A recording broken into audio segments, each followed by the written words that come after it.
everybody, welcome back to this random journey. Today I wanted to take you along as I declutter my kitchen utensils.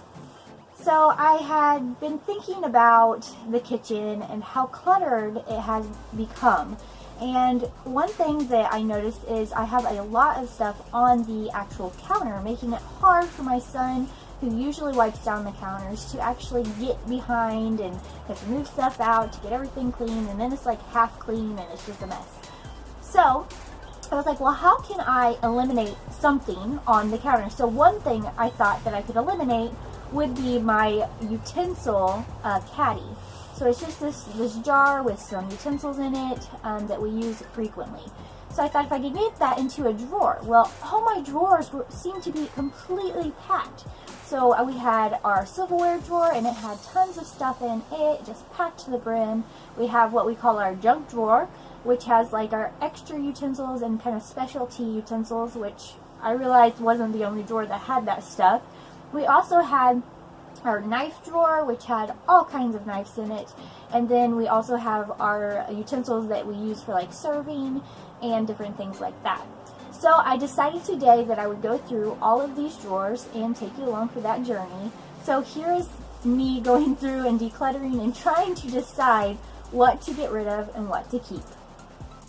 Okay, let's start with the silverware drawer. So first we pulled everything out of the silverware drawer just to get an idea of what all we had to work with. So here I am just kind of going through and figuring out exactly what was in the drawer and just kind of putting it in categories. And we downsized and got rid of a whole bunch of stuff. So all we kept was 5 of the big forks, 5 of the little forks, 5 of the long forks, actually 10 of the long forks, a few of the small spoons. We actually added one more back in, some of the big tablespoons, some serving spoons, only enough chopsticks for our family, 5 of the butter knives, and 5 of the steak knives.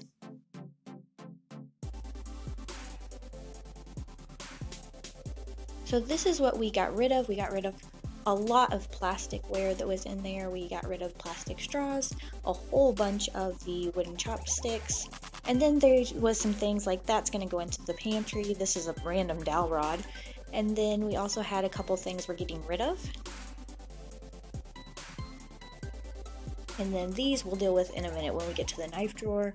These we're going to put into the other drawer. And these we're going to actually put in a box and put them into storage in case we need them down the road.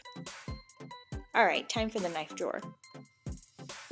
So first we just pull everything out again because it's better to see what you have to work with. We had so many knives. We started going through them.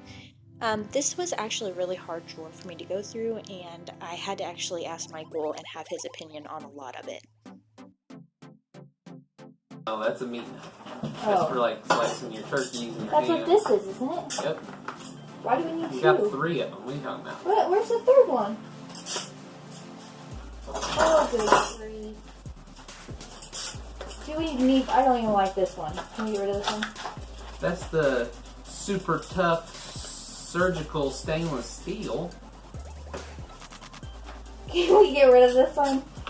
Please. These ones are seamless. Like they are, you know what I mean? Like they're easier to clean. And do we need 2? I think we just need 1. Right? That one's nice. We just need 1. That one's deeper. Are you liking that one better? I think it is. Okay. I like this one better. Okay. But I like that do we one just better. need 1 though? I'd say we can put 1 in storage. Like put that in that box. So I didn't realize how difficult going through the knife drawer would actually be. We had so much that it was a little overwhelming, and but we did narrow it down to about half, which I'm pretty excited about. But here we're just kind of organizing and really getting down to the nitty-gritty of what do we need. Did we finally determine this is I think that's it. You just reduced big time. like in half, right? Yeah. So we kept some of our fillet knives that we use once a year for sure when we're doing deer, a couple paring knives, our steak knives that we use all the time, and then just some random knives, some of our bigger knives that we use for cutting up vegetables, our meat knife, our bread knife, and then this is our scissors, and I would like to get a new pair because this is kind of an old pair anyway, and then we have this random thing that I'm not sure what to do with. Here's the drawer after it was completely decluttered. I'm so happy with how it turned out. Alright, so now it's time for one of the drawers that we use the absolute most stuff out of. So this drawer was really hard. Took everything out and I had to pause and reassess. So I decided to just get rid of all the plasticware. But then I remembered, oh yeah, I need that because I fry with that, and I also need a ladle because I don't have any other ladles. So I kept those 2 plastic things. Then I just started organizing it into piles, trying to get a grasp on what to do with all of the things that was in this drawer. We had debates on what to keep. This potato pillar, for example, we thought about keeping for the kids to be able to use, but we realized we probably would never use it. So Michael and I talked a lot while I was doing this, and he was helping me kind of go through it. We got to some sentimental items, being our wedding cake knife and our wedding cake like spatula, and he was having a hard time letting go of that stuff, so we wound up keeping it, of course. So we'll just have to have that somewhere in the back of the cupboard.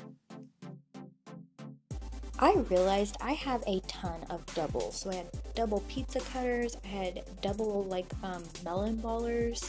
I had a lot of doubles, and so it was easy to get rid of those things. I just picked my favorite one, tossed the other one, and kind of moved on.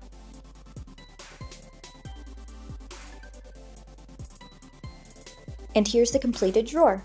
And for the sake of time, we're going to go ahead and do the junk drawer the same way. And when I say junk drawer, I really mean a drawer that has those ins and odd kind of kitchen items that are kind of bulky and not something you use every day.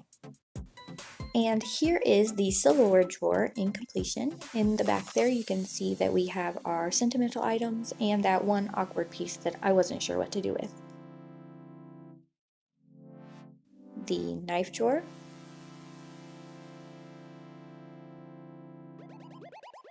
And this is the drawer that has all of our serving utensils in it and what it looks like. Okay, so I know that probably wasn't too exciting, but I just wanted to tell you a few things that helped me get rid of some of the things that I was holding on to. Just if I had doubles of something, I would pick the one I liked the most, and I would pick that one and just put it in the drawer, and the other one went out. With our silverware, we're boxing up a lot of that, and we'll be able to use it if we need it. If we don't use it, you know, it's no big deal. It's just not in our way that way. Also, another thing was, like I said, Michael just could not get rid of some of those items that were sentimental from our wedding. So those are tucked back at the back of our silverware drawer where they will not probably get used, but they're there in case he wants to take them out and look at them.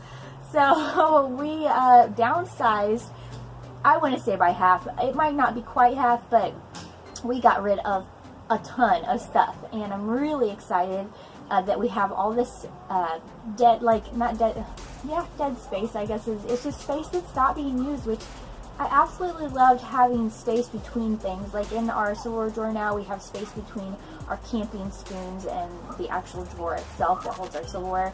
I think that's awesome. I love being able to see the bottom of the drawer. The one drawer, I wish we could have gotten a little bit more out of it, but we did take that whole caddy and put it into that drawer. So the drawer that has all the orange utensils and kind of our serving utensils and stuff.